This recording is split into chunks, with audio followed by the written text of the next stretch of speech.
Mapagpalang umaga po sa ating lahat. Welcome na muli sa ating daily morning devotional.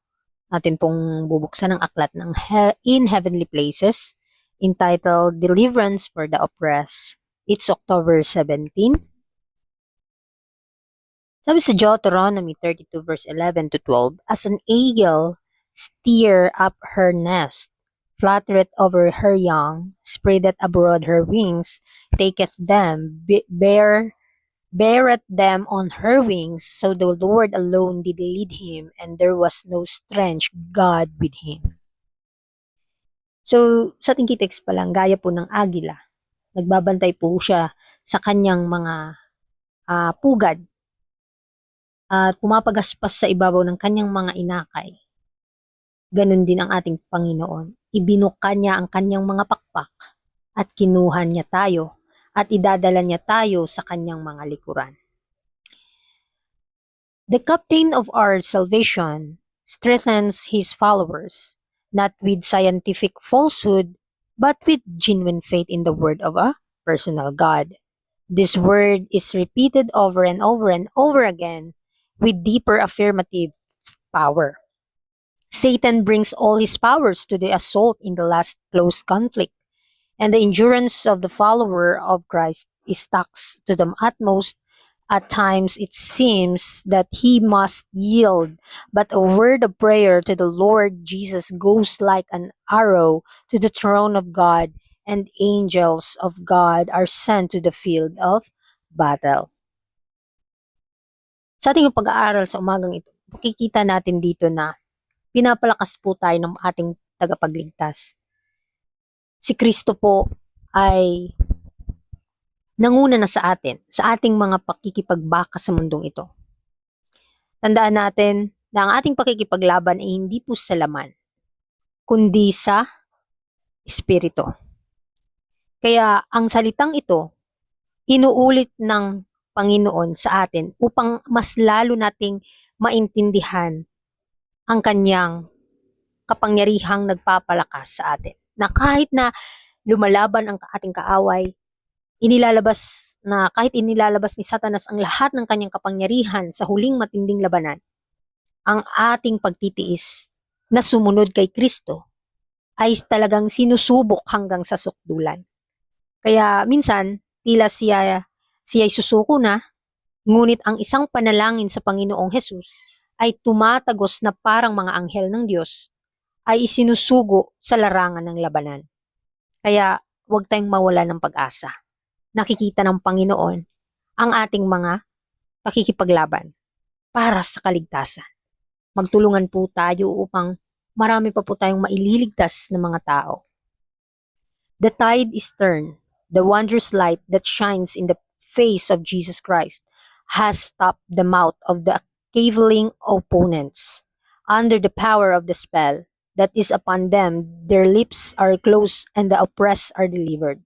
The believing harassed souls are borne up as an eagle's wings, and victory is gained.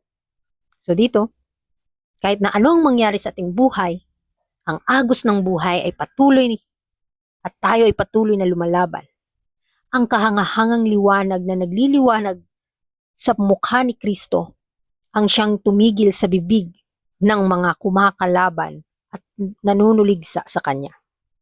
So kahit na anuman yung mga pagsubok na ating pinagdadaanan, kung tayo ay nasa ilalim ng kapangyarihan ng mahiwagang bisa o mahiwagang kapangyarihan ng ating Panginoon, na kahit tayo ay inaapi, ay tayo ay palalayain.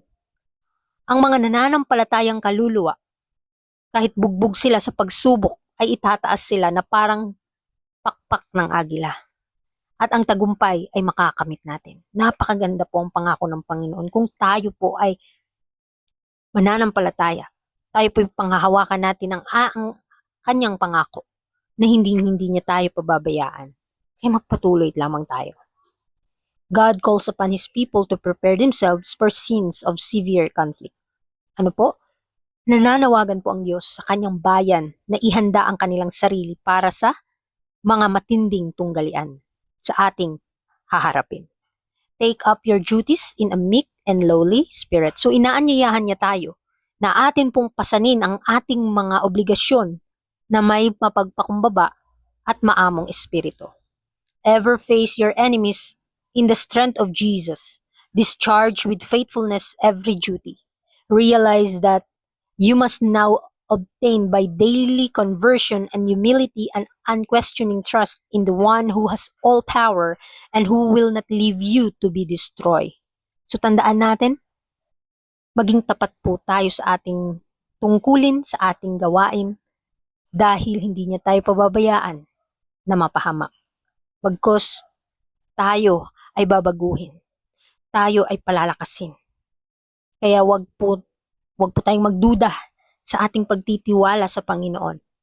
You may know Christ by his personal experience. Mas makikilala po natin ang ating Panginoong Jesus, ang ating personal na tagapagligtas, kung meron tayong karanasan, personal na karanasan sa Kanya. In the trials of these last days, Christ will be made unto his people wisdom and righteousness and sanctification and redemption.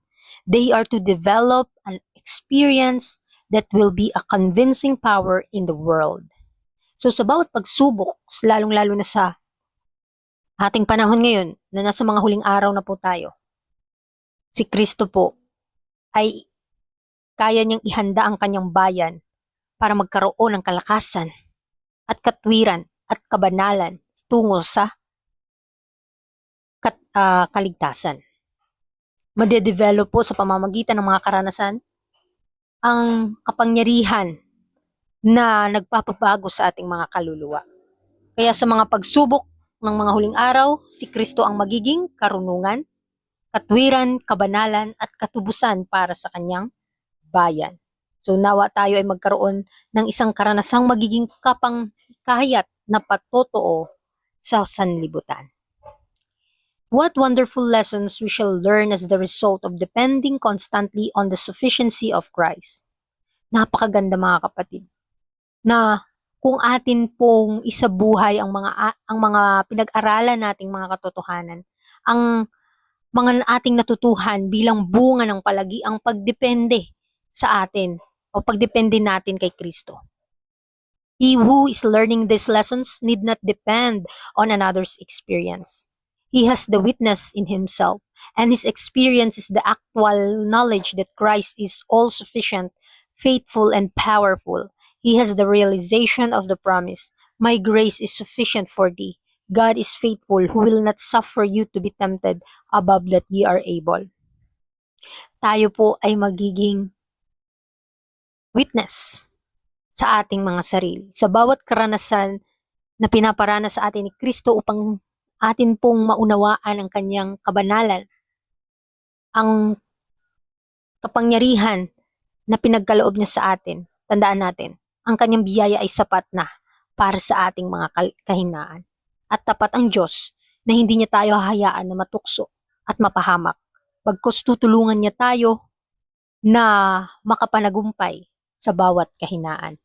Kaya sa umagang ito, ating isip na nakikita ng Diyos ang bawat nanghihina, ang bawat natutuksong kaluluwa, na kung tayo ay tatawag sa Panginoon ng buong puso, siya po ay agad tutugon sa ating panalangin at agad niya tayong i-comfort at ipapadala niya sa atin ang mga anghel sa langit upang tayo ay tulungan.